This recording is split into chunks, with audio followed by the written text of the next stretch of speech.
Welcome back, folks. It is Jafer, and today we're going to take a look at a keyboard that's been around for a while, but new variations continue to come out, and it keeps drawing my attention. So I finally decided to just dive in part thanks to Techni just shoving it in my face all the time. And that's going to be the Ducky Varmilo MIYA Pro keyboard. Let's jump in. Alright, so what you get all in all for a total package is going to be the keyboard. You do get a nice dust cover here, as well as a keycap puller. You also get a little Varmilo keychain. Basically, it just allows you to play with it like a fidget spinner, but it does give you a little bit more detail into the switch that you did purchase, which is always nice. You do get some additional keycaps if you need to change anything around, as well as a standard, pretty bare bones USB-C cable with a cable tie. Alright, so this is my first foray into the whole Varmilo / Ducky collaboration with the MIYA Pro, and it would be a lie if I said that I knew what I was looking for going into it, because there are so many variations of this keyboard. And what it seems to be is maybe Varmilo is the one that's manufacturing and doing really all the grunt work, and Ducky's coming in to really help with branding, and they've got to be the one to also instituting the artwork that's being involved with all these keyboards, because they're all stunning looking. But the one that's caught my eye over the past years is finally going to be the Flare Star. Now this one just recently came out in collaboration with mechanicalkeyboard.com, so I've been sleeping on this board a lot until I saw this, mainly because it resembles one of my favorite GMK keycap sets ever, and that's going to be the Godspeed. So while these are not identical in colors, as the white is actually white on the MIYA Pro, the modifiers are really brightly lit with these beautiful yellows, blues, and this red that I dare say is more like a pink. The legends contrast nicely with their keycaps, and that allows everything to be read very nicely in any low or high light settings. They are PBT die subs, so they're extremely durable, and they're really thick too, as when you have the LED lighting on, they don't shine through the top part of the housing of the plastic, so that definitely gives you a clear indicator that these were built very thick and very solid. Now the MIYA Pro is a 65% layout, but it's not as compact as other variations are offering on the market. So if we do move this aside and we add the ever popular Novel Keys NK65 entry, you will see that there is going to be some added space there with an additional column. It retains the arrow keys and that cluster that's going to be separate from the rest of the board. Now this really comes down to being just a personal preference, but I personally wouldn't normally want this type of a 65% because it's really only one column shy of it just being a regular TKL keyboard. However, this empty space was utilized really nicely with some detailed artwork. This artwork is super clean, it's raised so you can actually feel it as you drag your finger across it, and it just adds a lot more character to the board than you will find with other offerings on the market. The chassis is going to be made of all plastic, but the plate is going to be metal, and that does help make up for that lightweight plastic, as this boy does come in at 748 grams, which is a really nice weight, and it really kind of makes you feel like added value when it comes to using this, because this does not move at all on any surface I've used, and that does help with it having 4 large padded feet on the bottom, as well as an additional angle with flip out feet.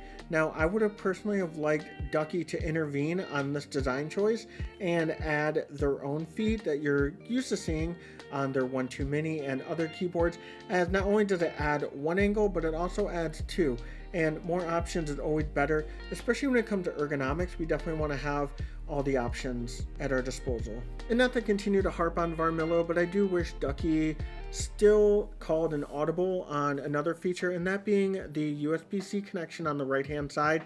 It's practically standard to see a USB-C connection on the left, or at least at the bare minimum right in the center there.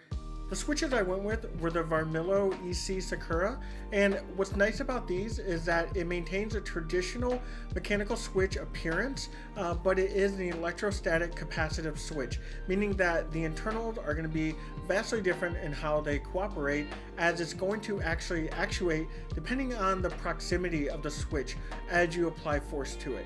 Think of it like the Topra series of switches, but without that rubber dome. Going this route results in an ultra buttery smooth feel and offers greater durability as there's less contact points, less mechanical components that could break down over time. These aren't new and they've been around for a few years now. This is my first time actually using an EC switch, and I actually had a blast using them when I was typing or gaming. The Sakuras that I have, they're shorter in actuation than the comparable Cherry MX Reds, but they do have the same 45 gram force, so if you're someone that's used to using the Cherry MX Reds, then I would definitely explore this option. Now the stabilizers on the MIYA Pro are plate mounted, but I don't want you to feel that that's something that you need to steer away from, as these actually feel and sound great. They're generously lubed with zero play between the housing and that plate, which is something that is great to see on a pre-built or production of any caliber.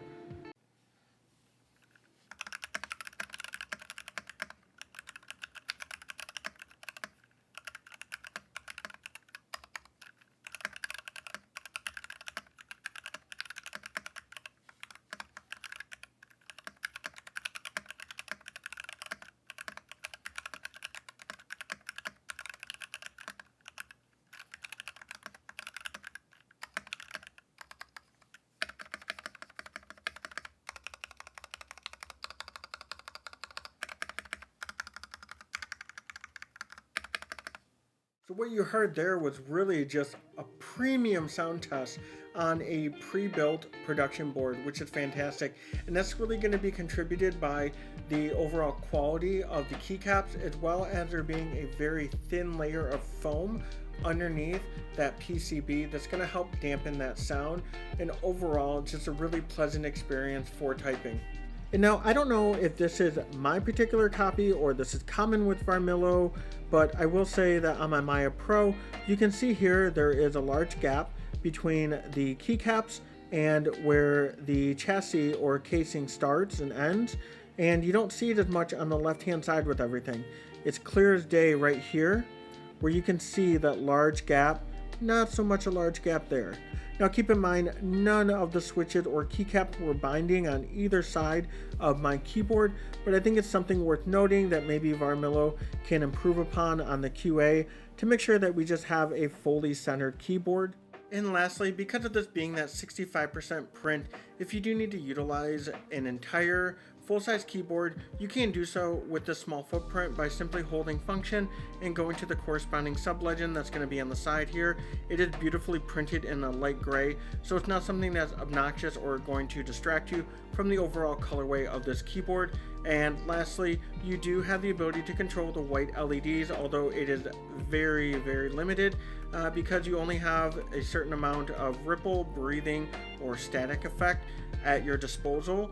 And the one problem I do have with the LEDs is that when I got this out of the box, the number row was actually set as a function row, so you do need to toggle with function page up and page down to change that.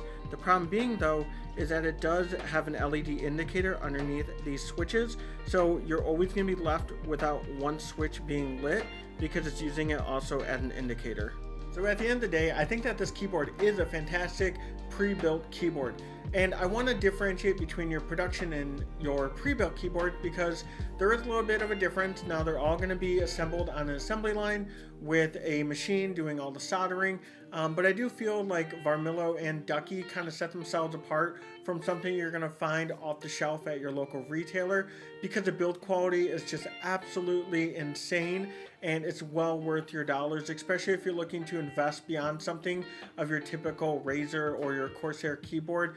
This is something that's going to appease a lot of typists as well as gamers, given all the options that are available for switches. So I'll leave a link in the description below if you are interested in the MIYA Pro below. And also, if you did like the video, make sure you hit that subscription button. That would mean a ton to me. And throw a like if you can. And if you do have a MIYA Pro, which variation do you have? I do want to know in the comments below. So let me know then. Until next time, I am Jafer. Stay safe.